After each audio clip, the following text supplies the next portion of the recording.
Welcome to this in-depth, excessive, over-the-top and downright rambunctious keybinding series. Keybinds that feels like cheating. I'll show you how to shoot fireballs, stop time, summon monsters, and switch to your preferred weapon instantly. By the end of this tutorial series, you'll know how to build your own advanced hotkeys, giving you faster reactions, better control, and a real gameplay advantage. First things first, if you just want a quick 2-minute setup, you can download the PDF guide. It includes everything you need, all files, and a pre-configured user-ini farm. Just make a backup of your own user-ini first, and then simply drop the pre-configured user-ini and all the config files into your Unreal Tournament system folder. Also, this setup is based on my keyboard layout, so you will almost certainly need to adjust the key bindings to fit your own setup. Now, before we start editing anything, go and make that backup of your user-ini farm. You will find it in your Unreal Tournament system folder. Once that's done, let's begin. Open your user-ini. Take a look at the key names. You will see a key name like semicolon, and assume it matches the semicolon key on your keyboard. But it doesn't always work like that. To find the correct key name, open Unreal Tournament. Go to Options, Preferences, Controls. Pick any action, for example, Shock Rifle. Now, press the key you want to identify. The menu will show you the internal name of that key. And as you'll notice, the semicolon key is not the one with the semicolon symbol on it. It is this one. If you open user-ini again, you will see the Get Weapon Shock Rifle command on the key, identified as semicolon. That's how you find the correct name of any key on your keyboard. Now, let's build a weapon hotkey. Switching to the right weapon instantly is often the difference between winning and losing. So, these bindings need to be fast and easy to reach. I use the mouse wheel for weapon switching, but scrolling through every weapon takes too long. So, instead I'll make it selective. Scroll up for long-range weapons, scroll down for short-range weapons. For long range, I primarily use the shock rifle and the sniper rifle. And an important detail about this keybind: the game reads the list from right to left. So, the weapon you want to prioritize must be placed last. For the third slot, I add the Ripper. It is extremely versatile. You can knock players off ledges, hit around corners with ricochets, and even land headshots. And finally, the Enforcer as a fallback. With this setup, scroll up will only cycle between the last two weapons that have ammo. So, if I have ammo for the shock rifle and the sniper rifle, those are the only weapons I switch between. Now for short range. First, the rocket launcher. It's not great at long range, but it's incredibly strong at medium range and up close, thanks to splash damage. Next, I'll place the minigun. It's very flexible, great at medium and close range, and in some cases, long range too. And unlike the flag cannon, it won't damage yourself. That's why I place it higher. After the minigun, I'll place the flag cannon, pulse gun, and finally the bio rifle. This setup is semi-controlled. You are not selecting a weapon directly. You are cycling between the last two available weapons. And I have noticed that it doesn't switch to the Redeemer on servers that use Redeemer mods. So, to compensate, I bind the previous weapon command to Q and the next weapon command to E. This gives much finer control when needed. Of course, your priorities might be completely different. and that's fine. You can adjust everything to match your playstyle. Next, I'll set up the Impact Hammer Jump Keybind. The Impact Hammer isn't used by many players as a preferred weapon, but rather as a movement tool, and as that, it is incredibly powerful. It launches you high into the air at the cost of 54 health. That lets you reach power-ups, shortcuts, and elevated positions. And the health is usually easy to recover, as it is not uncommon to find health packs near a power-up, placed somewhere only accessible by a weapon jump of some sort. Normally, you have to release fire and jump at the exact same moment. That timing can be tricky, so instead, we automate it. Find an empty alias slot. I'll use number 36. And set this. This creates a command called iJump. As long as you hold the key, it equips the Impact Hammer, charges it, and when you release the key, it fires and jumps at the same time, automatically. I bind this to Shift. You can also use it offensively. Just hold down to charge the Impact Hammer and run into an opponent. It fires automatically when touching an opponent. You can also make a less complicated weapon bind that works with all other alt-fire weapon jumps, like the Ripper shock rifle or the flag cannon.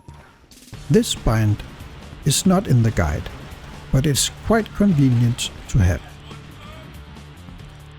Just write jump, vertical bar, alt-fire. I'll sacrifice the previous weapon bind on the Q button for the general weapon jump key. If you are still watching, please leave a like, subscribe to the channel and hit that bell button. It means a lot to me and it tells me if there is still interest in this kind of videos. Thank you. Next up, the translocator. I don't use the switch weapon 1 command, as that toggles between all weapons in slot 1, so it's not a reliable method in this case. Instead, I use the get weapon command to force select it directly. Many servers use custom versions of the translocator, so I include multiple variants. This makes the bind work across most servers. Now for mouse button 4. Most gamer mouses have one. This bind enables walking and includes a small jump. Walking removes footstep sounds, which is extremely useful if you are sneaking up on someone. It's used for some jumps in certain situations, and it stops you from falling off edges. And while walking, if you jump, you'll do a short jump that doesn't consume jump charges. But there is a trade-off. That first jump still makes a revealing sound when sneaking up on someone. But in that situation, you could just use the crouch key instead. So whether you include the jump command or not depends on your playstyle. You could skip the jump command and just have a plain walk key. And when needed, jump while holding your walk key. But having it combined is a little bit faster, as it won't slow you down to walking speed before you make the jump. And that tiny delay may make the difference between you getting away with the flag or getting stopped by your opponents. Next bind. Let's give the middle mouse button zoom control. When you press it, your field of view drops to 80, which makes things seem closer, and your mouse sensitivity is reduced to 0.5. This makes long-range aiming a little easier. When you release the button, everything resets instantly. This is the alias needed. Just remember to set the on-release mouse sensitivity and the on-release foe numbers to match your preferred settings. and set the bind to the middle mouse key. Some servers limit in-game field of view changes. If that happens, just hold the button briefly before releasing. Otherwise, the server might lock your field of view for a few seconds. Thereafter, you are free to use this key again, and thereby resetting your field of view on release. Now, let's move to your main combat keys. On R, I use the Instant Rocket Toggle Bind. This switches between instant fire rockets and charged rockets. Instant fire has a higher rate of fire, but the downside is you can't charge the rockets. With this hotkey, you can instantly change between the two types of rockets best suited for your situation. Charged rockets for when you are passing a corner, and instant rockets for close combat. These are the aliases needed for the bind, and I'll bind it to R.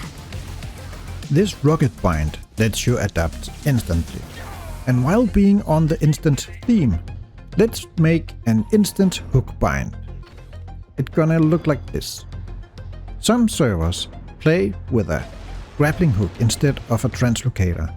This bind allows the grappling hook to be fired without switching away from your current weapon.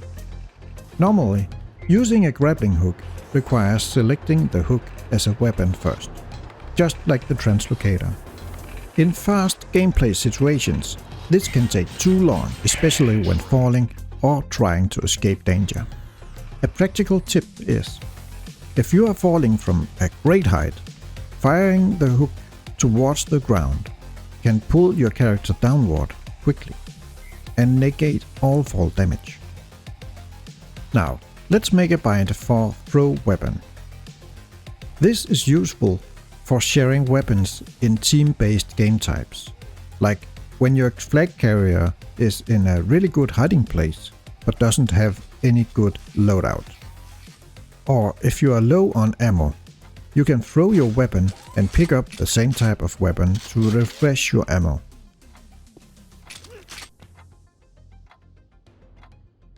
While we are at throwing stuff, let's make a key to throw relics.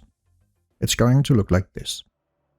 Some servers play with relics, which are power-ups you can pick up, but you can usually only hold one at a time. So, without this hotkey, you can't switch relics when you find one that suits your situation better. Now you can drop unwanted relics and pick up a better one. A less known but quite useful keybind is the one that makes you change weapon hand. Sometimes, when you are behind cover, having your weapon in your right hand or in the middle isn't what you want. With this bind, you can change weapon hand without having to go to the menu. But it does require you to make a configuration file. It's not as intimidating as it might sound. Right-click at an empty place in your Unreal Tournament system folder and choose New Text Document. Name it Hotkey Weapon Hand Center.cfg.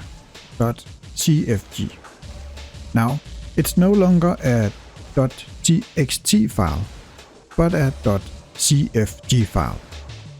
Open it and write Set Hand Center. That's the command that changes your weapon hand position to the middle. Then write this. The Set Input C command assigns the bind to the C key. The rest of the line defines what happens when you press it. It executes the file called hotkey weapon hand right.cfg. You need to make a total of 4 of those files. The last one will shift to the first file, making it a cycle you can toggle through. You can download the PDF document if you need more details on how to formulate the commands in each file. This bind is useful for hiding your weapon and thereby improving your screen visibility and for shooting around corners. Although, it's worth knowing, changing weapon hand doesn't affect the sniper. Now you know that changing the weapon angle lets you shoot around corners, but it doesn't let you look around corners. But this next bind does. On Alt, I'll set the following commands. This makes you able to hold the key to switch into third-person view with a wide field of view. When releasing the key, the view switches back instantly. The important part of this bind is you need to edit the on-release foe to your preferred field of view number. It's great to have the option for checking corners, but honestly, I haven't used this feature enough to know if it's a recommendable hotkey to have or not. Although, I imagine it's useful when you as a flag carrier are hiding and you'll be able to see your opponents approaching before getting in their line of fire. However, a bind I use quite often is the respawn bind. I'll place it on the backspace button. It's useful in several cases, like when you are falling off an edge. Instead of waiting for you to die, you can respawn and get back in the game much faster. Sometimes you might get stuck, and in those situations, a respawn key saves you from reconnecting to the server. Just remember, every respawn counts as a death. One of the most used hotkeys for playing online is the one that opens the MapVote window. I'll place it on numpad 0. This bind opens every MapVote system I have encountered online. Now for a bind to control the music. When playing alone, it's really nice to listen to the music while playing, and being able to quickly turn it off when a player joins is really convenient. I'll set the numpad minus to mute the music and the numpad plus key to cycle the music volume. That's quick and simple and lets you bypass the menus. And that wraps up this part of the tutorial. But you have only seen a small part on what key bindings enable you to do. In the next part of this guide, I'll dive even deeper into how advanced hotkeys really can be. We'll be looking at advanced alias chains, multi-stage config systems, and full customization. If you like this kind of content, please subscribe to the channel, like the video, hype it, press the bell icon, share the video, and watch my other videos. I'm sure YouTube has a suggestion or two for you on the screen right now. If you can't wait for the next video tutorial, but want everything right now, you can download the full PDF guide, including all config files, on my Ko-fi page. Thanks for watching, and I'll see you in the next tutorial.